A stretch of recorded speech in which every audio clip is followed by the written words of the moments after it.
Start.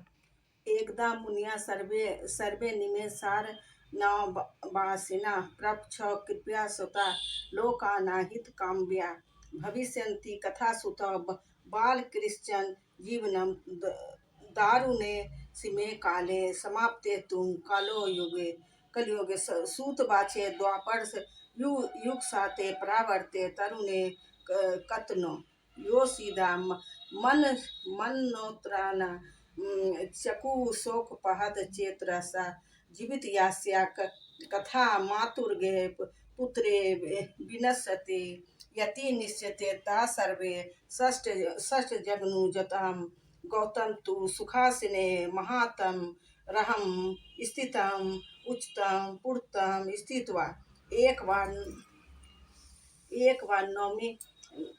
नौमी शरण के निवासी ऋषियों ने संसार के कल्याणार्थ सूत जी से पूछा, हे सूत जी, काल कली काल में लोगों का बालक किस तरह दीर्घायु होंगे, सो कहिए। सूत जी बोले, जो द्वापर का अंत और कलयुग के आरंभ था, उसी समय बहुत से शोकाकुल स्त्रियों ने आपस में सलाह की कि क्या इस कली में माता जीवित रहते हैं, पुत्र मर जाएंगे। जब वे वापस में कुछ निर्णय नहीं कर सके और गौतम जी के पास पूछने के लिए गए। जब उसके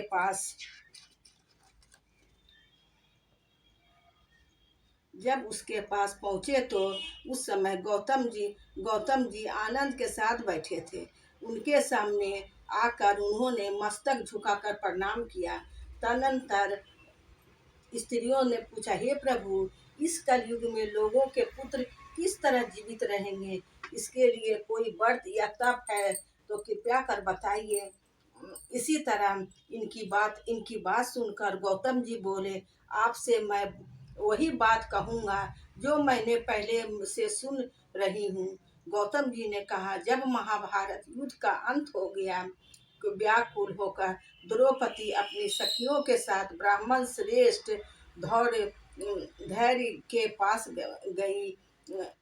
गई और उसने धैर्य से कहा, हे विपेंद्र, कौन सा उपाय करने से बच्चे दीर्घायु हो सकते हैं, कृपा करके ठीक ठीक कहिए।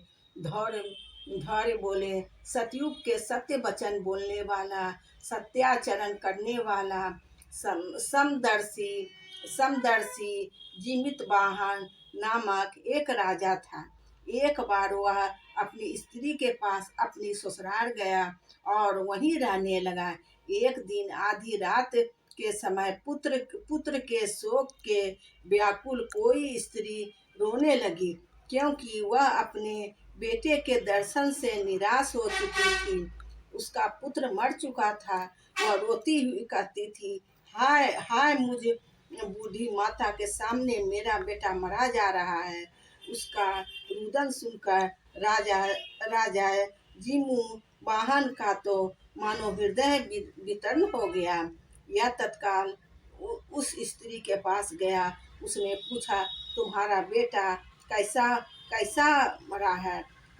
मरा है? बूढ़ी ने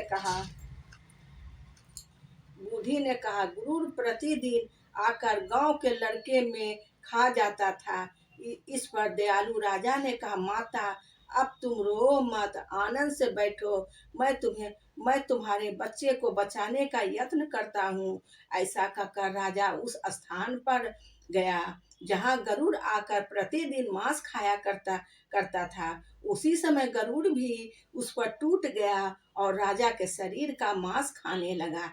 जब अतिशय तेजस्वी गरुड़ ने राजा का बाया अंग खा लिया तो झटपट राजा ने अपना दाहिना अंग फेर कर गरुड़ के सामने कर दिया। यह देखकर गरुड़ ने कहा, देवियों, मैं तुम कौन हो? तुम मनुष्य तो नहीं जान पड़ते।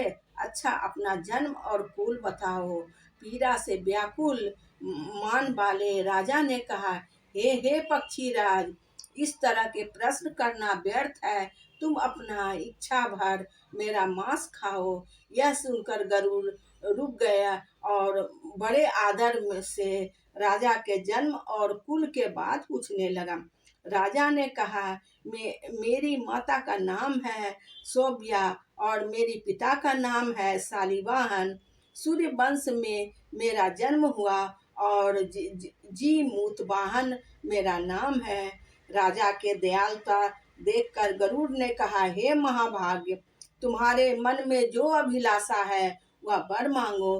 राजा ने कहा, हे पक्षीराज, यदि आप मुझे वर दे दो तो वर दीजिए कि आपने अब तक जिन प्राणियों को खाया है वे सब जीवित हो जाए। हे स्वामीन, अब से आप यहाँ बालकों को ना खाएं और न कोई ऐसा उपाय करे जहाँ जो उत्पन्न हो। वे लोग बहुत दिनों तक जीवित रहे। धर्म से कहा, पक्षीराज गरुड़ राजा को वरदान देकर स्वयं अमृत के लिए नागलोक चले। वहां से अमृत लाकर उन्होंने उन मरे मनुष्यों की हड्डियों पर बरसाया। ऐसा करने से सब लोग जीवित हो गए जिनको कि पहले गरुड़ ने खाया था। राजा के त्याग और गरुड़ की कृपा से बाह बालों का कष्ट दूर हो गया। उस समय राजा के शरीर की शोभा दुनी हो गई थी। राजा की दयालुता देखकर गरुड़ ने कहा, मैं संसार की कल्याणार्थ एक और वरदान दूंगी। आज आसीन कृष्ण सप्तमी में रहित शुभ अष्टमी तिथि है। आज ही तुमने यहाँ की प्रजा को जीवन दान दिया है। हे वत्स, अब से यह दिन ब्रह्मा भाव हो गया है। जो मूर्ति भेद से विविध नामों से विख्यात है, त्रिलोक से पूजित दुर्गा अमृत प्राप्त करने के अर्थ है जीवित पुत्रिका कहलाई है। सो इन तिथि को जो स्त्रियां उस जीवित पद और कुश की आकृति बनाकर तुम्हारी पूजा करेगी, दिनों दिन सौभाग्य बढ़ेगा और वंश को भी बढ़ती होती है, बरकत वंश की बढ़ती होती रहेगी। हे महाभाग, इस विषय का विचार करने की आवश्यकता नहीं है। हे राजन, सप्तमी से सहित और उदया तिथि के अष्टमी का व्रत करे, यानी सप्तमी वृद्ध अष्टमी जिस दिन हो उस दिन व्रत ना कर शुद्ध अष्टमी को व्रत करे और नवमी को पारण करे।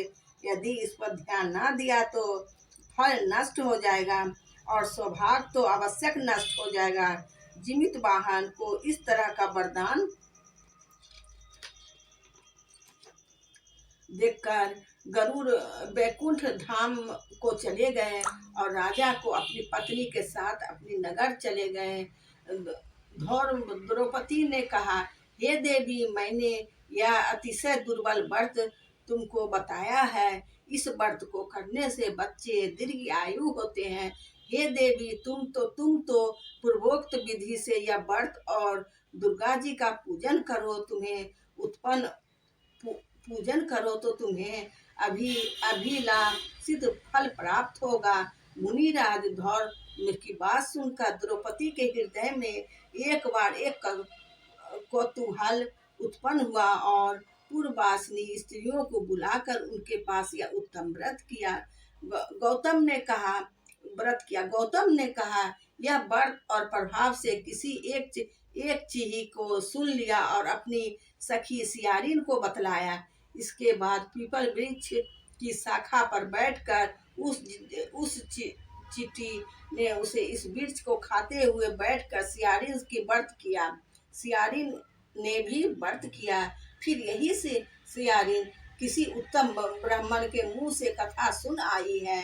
पीपल के खोते में बैठी हुई है, अपनी सखी को सुनाया। सियारिन ने आधी कथा सुनी, उसे भूख लग गई। उसी समय सबके भरे हुए शमशान में पहुंची। वहां उतने इच्छा भर मांस का भोजन किया और बिना कुछ खाए पिए रह गए। और सवेरा हुआ तो सवेरे गौशाला में गई और गौ का दूध पिया। इस तरह नवमी को उसने पारण किया। कुछ दिन को बाद दोनों मर गई और अयोध्या के किसी धनी व्यापारी के घर जन्मी। संयोग से उन उन दोनों का जन्म एक और घर में हुआ, जिसमें सियारिन जयश्रेष्ठ हुई और चिली छोटी छोटी। वे दोनों शुभ लक्षणों की युक्त है, इसलिए वो लड़की काशीराज और छोटी उनकी मंत्री के साथ गाढ़ेपत्य अग्नि के सामने विधि पूर्वक ब्याही गई। पूर्व जन्म में कर्म फल से वह मृगनयनी रानी हुई। जिस किसी को संतान को उत्पन्न करती वह मर जाती है, तो पूर्व जन्म की बातों को स्मरण करने वाले मंत्री की पत्नी अष्ट वसुओं को सदृश तेजस्वी 8 बेटे उत्पन्न हुए। सभी जीवित रह गए। अपने बाहिन के पुत्रों को जीवित देखकर ईर्ष्यावश राजपत्नी ने अपने स्वामी से कहा, यदि तुम मुझे जीवित रखना चाहते हो तो इस मंत्री से भी पुत्रों को उसी जगह भेज दो जहां मेरे बेटे गए हैं, अर्थात उन्हें मार डालो।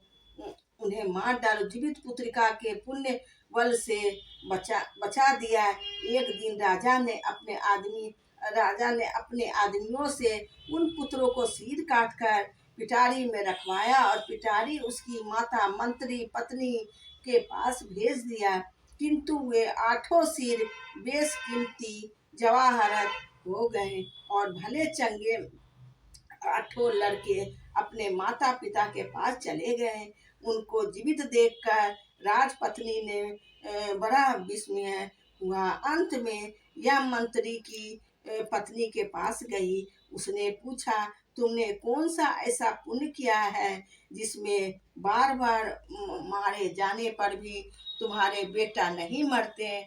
इस पर मंत्री ने अपनी पत्नी से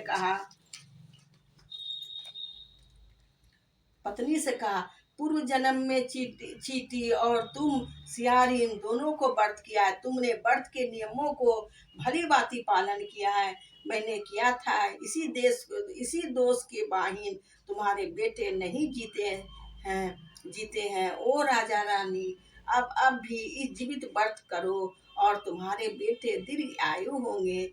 मैं तुमसे सच सच कह रही हूँ। उसे कथानुसार रानी ने व्रत किया, तभी से उसको कई बेटे सुंदर और दीर्घ आयु होकर बड़े बड़े राजा हुए। सूत जी कहते हैं, सब प्रकार का आनंद देने वाला मैंने यह दिव्य वार्तालाप स्त्रियां चिरंजी सनातन हिंदी विधि पूर्वक यह व्रत किए हैं। इति कंडते भाषा कहित जीवित पूर्तिका व्रत समाप्तम। बोलो सब देवी मैया की जय। बोलो जितिया महारानी की जय।